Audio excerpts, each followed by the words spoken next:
Well, allergy season is here. This certainly can be a tough time for you and your kids. So today, our pediatrician, Dr. Karen Wheeler of IU Health Physicians, joins us to help us, first of all, sort out, are we dealing with a cold? Are we dealing with an allergy? And how do we determine that?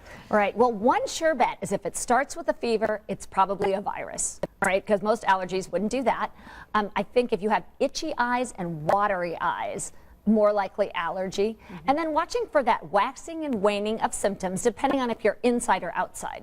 All right, so sneezing, itchy nose, congestion, clear, runny nose. How can we tell the difference then between a cold and an allergy? Yeah, I think that fever bringing it on is one key for some of them. And sometimes it's very difficult. Now, one key is that very young children probably don't have seasonal allergy, according to our allergist friends, because they haven't been exposed to spring and fall enough times. Of course, this can change at some point in their lives at age 3, 4, 5, or into young adulthood. Yeah, so we have these different symptoms. What's the best way to treat them? Well, one thing is to decrease exposure.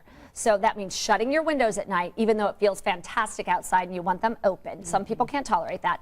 Washing off the pollens after you play outside, because we want to play outside, but if those pollens remain on their body and in their hair overnight, that can increase the symptoms from the increased time of exposure.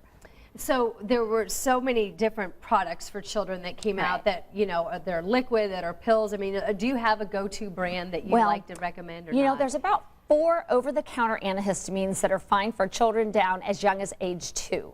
So the most popular in my mind is diphenhydramine, but that's one that can make you a little sleepy, but not always a bad thing, right? And then cetirizine is my favorite 24-hour. And see, all 3 of the non-sedating classical antihistamines are over the counter now. 20 years ago, those were prescription. Right. So, this is the thing.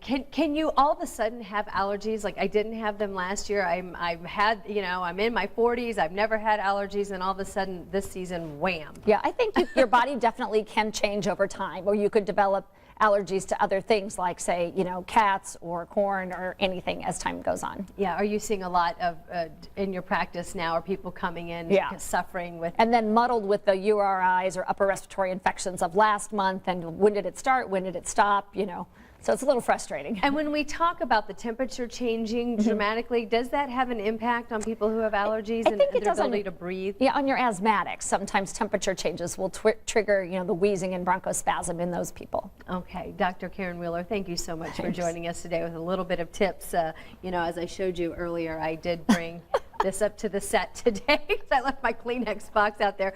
We will have to sort after the show whether I have allergies or a cold, okay? Help me figure it out. Thanks so much.